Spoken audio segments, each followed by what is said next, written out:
जैसा कि आप सब लोगों को पता है कि जब किसी कंडक्टर, ये मैंने एक कंडक्टर बनाया है यहाँ पे और इसमें ये करंट फ्लो हो रहा है। जब किसी कंडक्टर में करंट फ्लो होता है तो उसके आसपास मैग्नेटिक फील्ड जनरेट हो जाती है। सर्कुलर लूप होते हैं बहुत सारे, कॉन्सेंट्रिक सर्कुलर लूप होते हैं। तो उनकी डायरेक्शन कौन सी होगी, क्लॉकवाइज होगी या फिर एंटी क्लॉकवाइज होगी, ये अगर हम लोगों को पता करना है तो हम लोग यूज़ करते हैं राइट हैंड थंब रूल। और राइट हैंड थंब रूल के अकॉर्डिंग आपको करना ये रहता है कि जो कंडक्टर है और कंडक्टर में जिस डायरेक्शन में करंट फ्लो हो रहा है उस डायरेक्शन में आपको अपना थंब पुट करना पड़ता है। जैसे इसमें, इस कंडक्टर में ये करंट की डायरेक्शन है नीचे से ऊपर, तो ऊपर की डायरेक्शन को ये रिप्रेजेंट करेगा। तो ये हो गई इस कंडक्टर में डायरेक्शन ऑफ करंट। अब आपको अपनी जो उंगलियां हैं उन उंगलियों को फोल्ड करना रहता है। आप अपनी उंगलियों को फोल्ड करेंगे तो इसी तरीके से फोल्ड कर सकते हैं, ये ऊपर की तरफ फोल्ड नहीं होती है। तो जिस डायरेक्शन में ये फोल्ड हो रही है वो डायरेक्शन होती है मैग्नेटिक फील्ड की।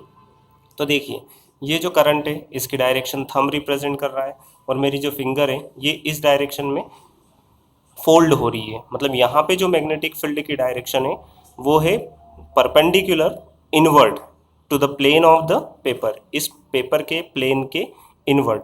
लेकिन अगर यहाँ पे एक मैग्नेटिक फील्ड की डायरेक्शन देखें तो मुझे इसको इस तरीके से रखना पड़ेगा हाथ को, और जब मैं अपनी उंगलियों को फोल्ड करूँगा तो वो इस तरफ बाहर की तरफ इंडिकेट करेगी, ऊपर की तरफ इंडिकेट करेगी। मतलब यहाँ पे जो मैग्नेटिक फील्ड है उसकी डायरेक्शन है perpendicular to the plane of the paper, इस पेपर के प्लेन के परपेंडिकुलर, मतलब 90 डिग्री, एकदम ऐसे सीधे, लेकिन आउटवर्ड।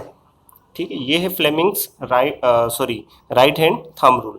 अगर इसकी डायरेक्शन हम लोग रिवर्स कर दें, मतलब करंट जो है अब वो डाउनवर्ड डायरेक्शन में होगा, तो मुझे मेरा थंब इस डायरेक्शन में पुट करना पड़ेगा।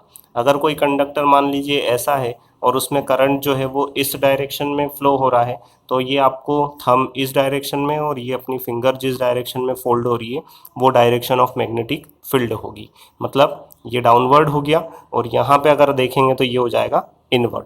अगर ये कंडक्टर इस डायरेक्शन में है, मतलब कि करंट यहाँ से एंटर हो रहा है और यहाँ से एग्जिट हो रहा है, तो आपको अपना थंब जो है वो डायरेक्शन ऑफ करंट की दिशा में रखना पड़ेगा और फिर अपनी उंगलियों को फोल्ड करना पड़ेगा जिस भी डायरेक्शन में हो, केवल इसी डायरेक्शन में ये फोल्ड हो सकती है। तो इस जगह जो मैग्नेटिक फील्ड है उसकी डायरेक्शन है आउटवर्ड, लेकिन अगर हम लोग यहाँ पे देखेंगे इस तरफ तो वो डायरेक्शन हो जाएगी इनवर्ड।